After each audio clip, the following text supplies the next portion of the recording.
have a war. We have a big war, biggest war since World War II in Europe, of course. It's the war of Ukraine and Russia. And that means that European countries are giving Ukraine all that it needs, that all the NATO allies are equipping Ukraine to the brim, and Ukraine is repelling the enemy and not allowing Russia to gain any ground.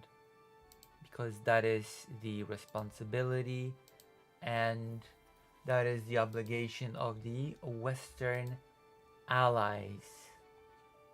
No, just kidding. Just kidding, actually. In reality, the West is not only doing not enough, but actually the West is very suspiciously preparing for war, in my opinion, in case Russia wins, actually. And in that light, there was a meeting of the highest general of Poland with new cadets in the army. And during that meeting, the highest general, the sort of leader of chief of the Polish armed forces, Wiesław Kukuła, has said this to the new cadets. Everything points to the fact that we are the generation that will stand with arms in hand in defense of our country.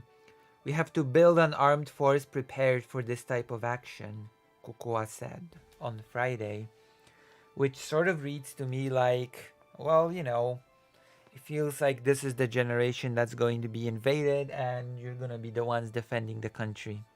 I mean, how else do you understand it? A lot of people got really angry about this statement. Former prime ministers of Poland became really angry about this statement, saying that the general should be dismissed, saying that the general is fear-mongering about the war, trying to scare the civilian population with prospects of Poland being engulfed in horrible warfare. Other generals have also criticized Kukuła's statement, saying that he should reflect. But also some people have came out in defense of General Wiesław Kukuła. And one of these people is... let me see. With Bonikowska.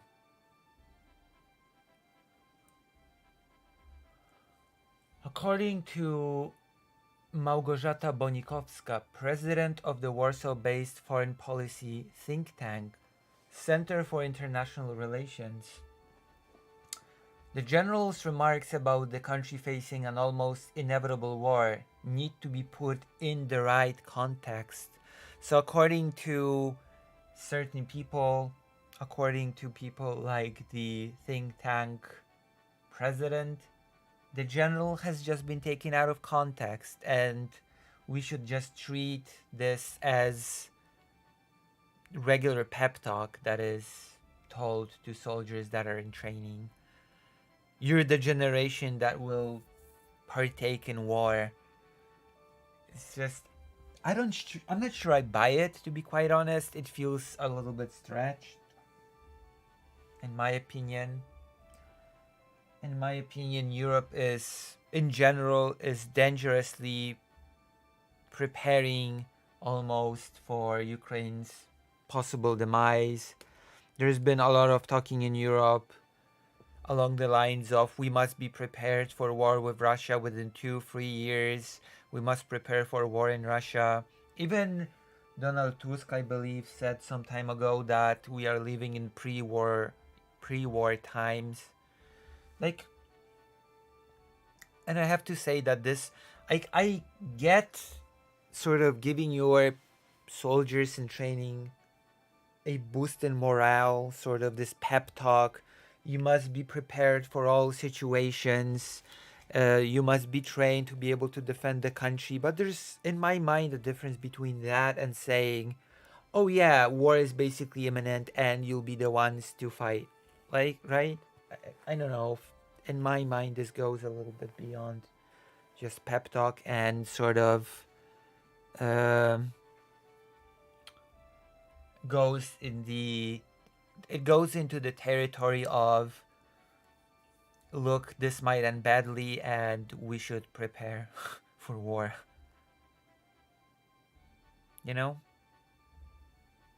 That's why I think. And of course, as I've said before, this statement has been lambasted by at least some major politicians, actually, like the three former prime ministers of Poland, Leszek Miller, Waldemar Pawlak, and Jan Krzysztof Bielecki. It would be best if General Wiesław Kukuła resigned, said Bielecki. Leszek Miller agreed and said in a mocking tone that we are now witnessing that silence is not only golden, but also is an opportunity. Pawlak dismissed the general's comments, arguing that with Poland's NATO membership there is no risk of an attack. Thanks to the prudent decisions of previous governments, we are now in NATO.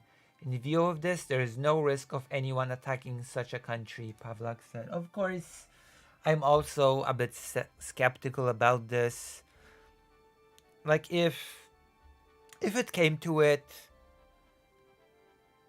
I'm not sure if the logic would not be, for example, hey, do we really want to risk a nuclear conflict over Poland of all places?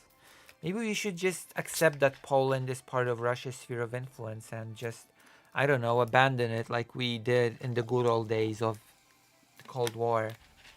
You know, that was a thing.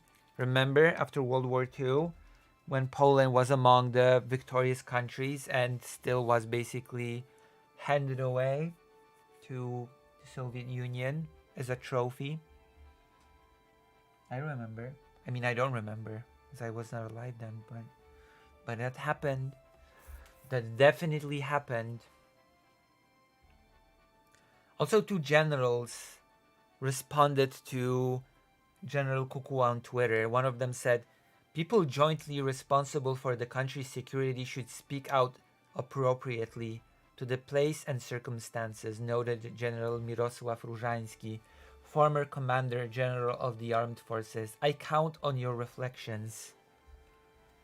And General Leon Komornicki, the former Deputy Chief of General Staff of the Polish Army, said this. The general, meaning General Kukuła, is wading into the narrative of scaring Polish women and men with war, which, he added, is a narrative that is very fraught with consequences. So, basically that's it.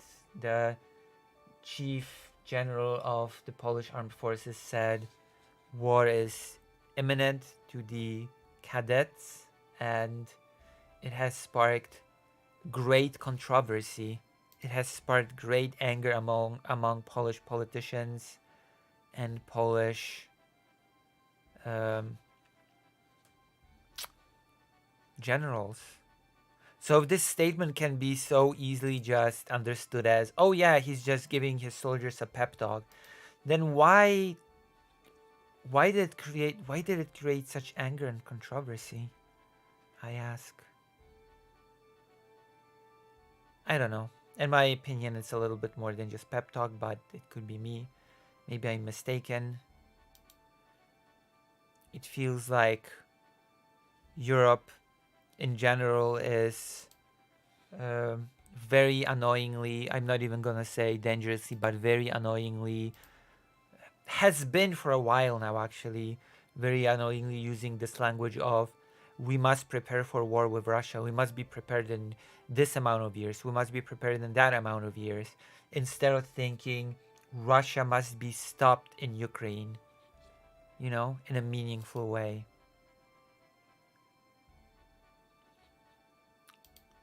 So that's it. That's my news segment for the day.